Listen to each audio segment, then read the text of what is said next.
नमस्कार दोस्तों, स्वागत है आपका हमारे चैनल पर फिर से एक बार नई कहानी के साथ। तो चलिए बिना समय गवाए कहानी को शुरू करते हैं। क्या रे राघव, बहू को घर कब लाएगा? शंभू चाचा ने खटिया पर लेटे लेटे ही सवाल किया। राघव ने उनको अनसुना करते हुए तेजी से पुराना कपड़ा हाथ में उठाकर आंगन में खड़ी मोटरसाइकिल पोंछने लगा। ओह, सब पर बोझ बनकर बैठे हैं, न घर बसाया न परिवार। अब पराई स्त्रियों की खबर न रखेंगे तो भला और क्या करेंगे? अपनी बहू की खोज खबर तक न ली, अब सबकी बहुओं की जानकारी चाहिए। बड़बड़ाते हुए बाइक साफ करके वो नौकरी पर चला गया। शंभू चाचा भी अपनी इस अपेक्षा पर मुस्कुराकर मौन रह गए। शायद उनका यही एकमात्र प्रायश्चित था। कभी श्रवण कुमार कहे जाने वाले शंभू की मुंह से निकली बात बात नहीं, पत्थर की लकीर मानी जाती थी। सादोबाह असील की सपने हूँ में छुपी, जाए आप निभावे, जन्म भर लकड़न ने कहीं जाए। रघुकुल की रीत की तरह बात के धनी शंभू चाचा के वचन की लोग गारंटी लेते थे। कहते थे बंदूक की गोली बदल सकती है पर शंभू की बोली नहीं। किसे पता था कि यही आन एक दिन उनका जीवन यूं तहस नहस कर देगी। अब फौज से रिटायर शंभू की जगह पराई इच्छा पर निर्भर करने वाले बोझ से अधिक न थी परिवार में। वो जब तक खर्च करते तब तक ज़रूरी होते और धीरे धीरे कब गैर ज़रूरी हो जाते वो खुद ही न जान पाते। उन्हें न विवाहित कह सकते थे न अविवाहित। रंग रूप में पुरुषोचित आदर्शों पर खड़े शंभू गृहस्थी होते हुए भी गृहस्थ न थे। उनका कमरा बस सफाई के नाम पर खुलता और बंद होता। दीवार पर टंगी उनके विवाह की एकमात्र श्वेत श्याम तस्वीर ही थी। स्त्री का अस्तित्व उस कमरे में, चाची की तो उसके स्मृतियों में भी बड़ी धुंधली ऐसी याद थी।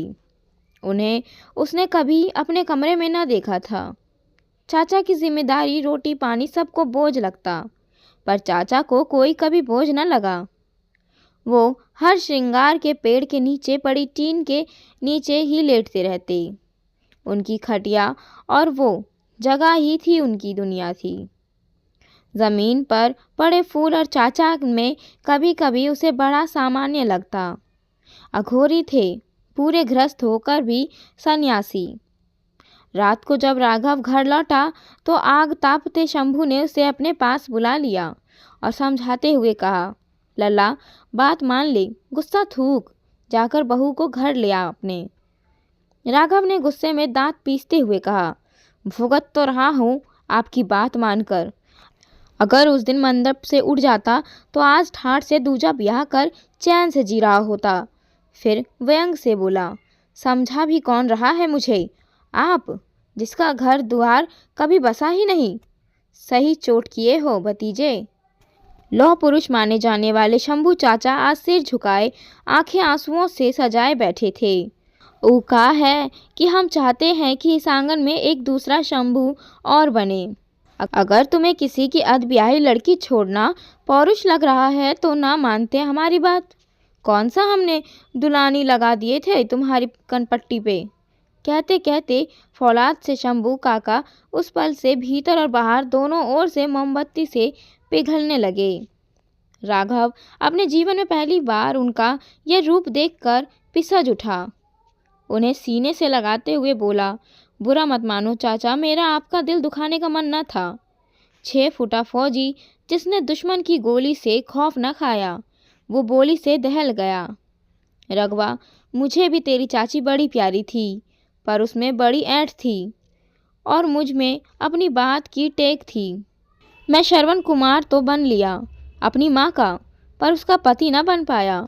बस अपनी बात का धन ही हाथ लगा मेरे। वो होती तो हम एक दूजे का सहारा होते, परिवार होता। आज बुढ़ापे की दहलीज छूने जा रहा हूँ, मगर क्या जीवन है मेरा, दूसरों पर बोझ हूँ। शंभू चाचा के दिल का फोड़ा आज उनके सामने फूटा था।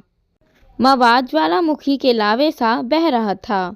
राघव ने सपने में भी न सोचा था कि हसमुख चंचल नदी से बहने वाले शंभू चाचा के मन की तलहटी में इतनी दुख की गाद जमा होगी। उसने उन्हें जी भर के रोने ले दिया। चाचा के मन का ज्वार अब मंद पड़ चुका था। वो खुद को संयत करके बोले, रघवा, जो गलती मैंने की उसे तू मत दोहराना बेटा। गलती? कैसी गलती चाचा? उसने हैरानी से कहा। शंभू चाचा उस पल में ना जाने कितने बरसों पीछे लौट गए। शून्य में देखते हुए बोले, मैं अपने विवाहित जीवन की रत्ती रत्ती बात अपनी माँ को बताया करता था। आज्ञाकारिता के बेताल ने कभी भी मेरी पीठ से उतरना मंजूर न किया। मेरी माँ ने मुझे इतना प्यार दिया, माँ की जिद में उसे देश निकाला दे दिया।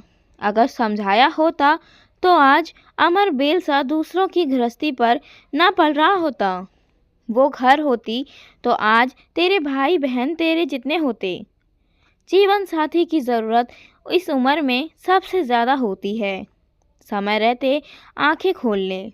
उसने जो चाहा सो किया, जो दिखाया सो देखा। यह भाप ही न पाया कि उसके लिए भी मेरे कुछ कर्तव्य हैं, जिसे आग पानी की कस्में खाकर अपने साथ लेकर आया हूँ। तू खुद ही देख ले, अब कौन सा मेरा है और मैं किसका हूँ। राघव ने उन्हें कसकर अपनी बाहों में खींच लिया और उन्हीं की चारपाई पर लेट गया। गृहस्थी का मर्म चाचा के चेहरे की लकीरों में किसी नदी के भंवर सा घूम रहा था। वो धीरे से बोला, चाचा, मैं हूँ। उन्होंने उत्तर दिया, दादी बाबा तो सबके गुजर गए हैं। ये चाची को न लाने की भीष्म प्रतिज्ञा कब तक निभाओगे? ले क्यों नहीं आते? वो भी तो निभा रही है रघुआ। जाने जिंदा है भी कि नहीं है। चाचा आसमान की ओर ताकते हुए बोले। अगली सुबह चाचा देर तक सोए। आंगन में चहल पहल कम थी। राघव की मोटरसाइकिल भी जगह पर थी। वो नित्य नियम को मंदिर चले गए। 3 दिन हुए, राघव की शक्ल न दिखी थी उन्हें। भाभियाँ यूँ भी नाराज रहती, सबको उसके खाली कमरे की ज़रूरत थी, पर उन्होंने उनसे पूजा के फूल की तरह किसी को न सौंपा। खाना की थाली देने आए बच्चों से महीने का खर्च भिजवा देते थे भीतर। राघव को गए आज 5 दिन हो गए थे। मंदिर में चाचा ने आज दिया जलाया, उसकी घर गृहस्थी की कुशलता का। गोधीली के बाद घर पहुँचे तो पाया उनकी खटिया आज हर सिंगार के नीचे न थी। आंगन में अजीब सी रौनक थी।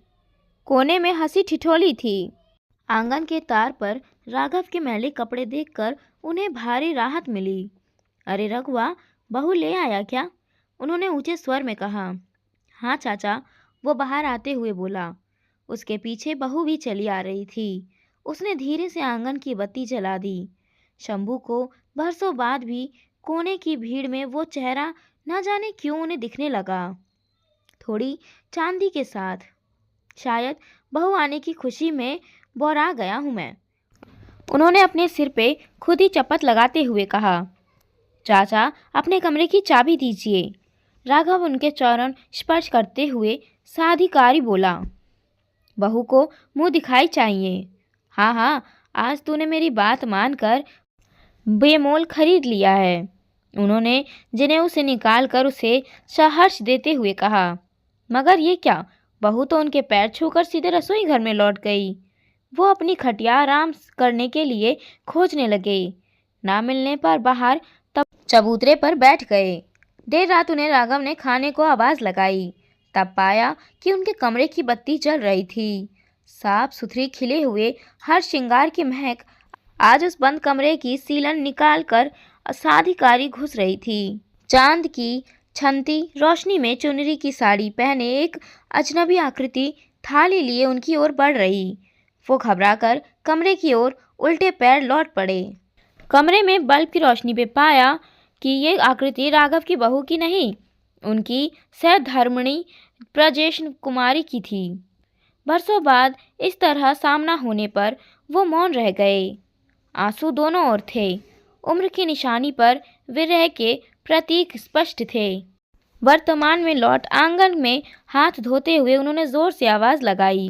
रघुआ, क्या है यार? चाचा वो शर्ट पहनता हुआ आया। बहू नहीं लाया? लाया हूँ ना, आपकी भी और अपनी दादी की भी। उस दिन आपकी बातें और आपकी सुनी आंखों ने मुझे विरह की बड़ी विकृत तस्वीर दिखाई। मैंने कसम खाई कि दुल्हन के शतक चाची की भी वापसी होगी। आपकी हालत की जिम्मेदार वो प्रतिज्ञा है। आप मुझ में खुद को देख रहे थे, तो क्या मैं आप में खुद को नहीं देख सकता? पापा की आंखों में आंखें डालकर इतिहास नहीं दोहराया जाएगा कहकर ससुराल निकल गया था। उस दिन पता तो मालूम था। चाची दुल्हन के साथ मुझे देखकर पहले तो पहचान ही न पाई। जब लिपट कर रोई तो हमने वचन ले लिया साथ चलने का। अब उस कमरे में उसकी मालकिन का स्वागत कीजिए। अब हम अधब्याहे नहीं हैं। जीवन साथी के साथ का जगमग दिया दोनों के विरह का अंधेरा दूर कर चुका था।